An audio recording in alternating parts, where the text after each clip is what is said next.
तुर्की वालों को सलाम। वापसी पे गुरसल में बैठे जब उसने मेजर अहमद को कॉल की और जवाबन अहमद ने कॉल काट कर खुद से फोन किया तो उसका हेलो सुनते ही वजह से किसी खुशगवार हैरत के जेर असर बोला था।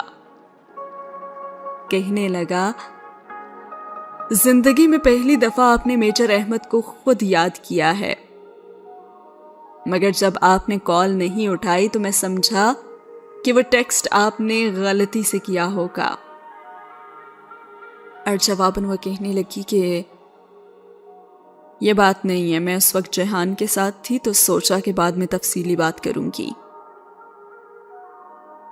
अच्छा, वो जैसे चुप हो गया, शायद उसे जहान का जिक्र नागवार गुजरा था। मैंने जहान को आपके बारे में बताया है, लेकिन वो आपको नहीं जानता था। क्यों? आपने क्यों बताया? वो बहुत हैरान हुआ। हाँ, तो शौहर को इल्म होना चाहिए ना कि उसकी बीवी किससे बात करती है। वो जरा जता कर बोली, जानती थी कि उसका इस्तेहकाक से शौहर की बात करना अहमद को कितना बुरा लगता था। शौहरों का भरोसा नहीं होता, एहतियात कीजिएगा, आप फंसी ना जाएं कहीं। गलत काम तो नहीं कर रही कि फंसूं। बहरहाल हम काम की बात करते हैं। उसका लहजा बेलचक हो गया था और साथ ही जो कुछ बेवकदा में वो जान पाई थी उसने वो अहमद को बता दिया। और फिर उसने कहा कि मैं वो रिपोर्ट तो शाया करवाना चाहती थी, लेकिन जहान ने मना कर दिया। रवानी में वो कह गई, लेकिन फिर एकदम खामोश हो गई। और जवाबन उसने कहा, वो तो मना करेगा ना, उसका बहुत कुछ दाव पे जो लगेगा।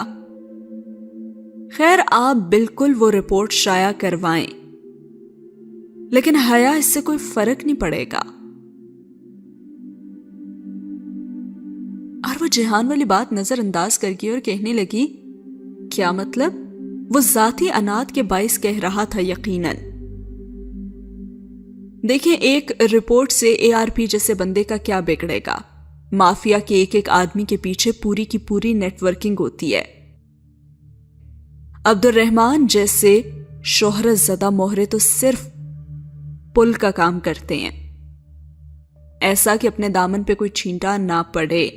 सो इनके खिलाफ ना तो सबूत होते हैं और ना ही कभी फाइल्स खुलती हैं। लेकिन मैंने तो सुना है कि उसके आलमी दहशतगर्द तंजीमों से भी।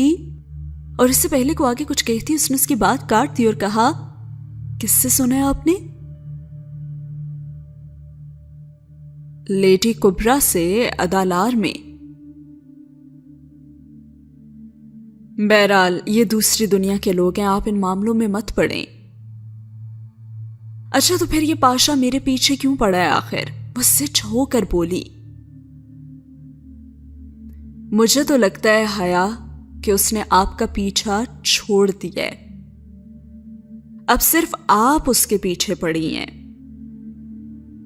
और वो तो एकदम चुप हो गई, उसके पास कोई जवाब ही नहीं था।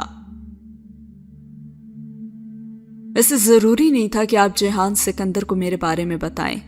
इंसान को कुछ बातें अपने तक भी रखनी चाहिए।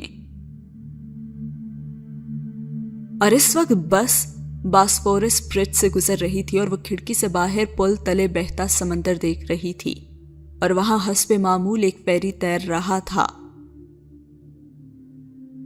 मैं नहीं चाहती थी कि कोई मेरे और आपके इस राब्ते को कभी भी गलत तरीके से इस्तेमाल करे और मुझे रुस्वा कर सके। और जवाबन मेजर अहमद कहने लगा,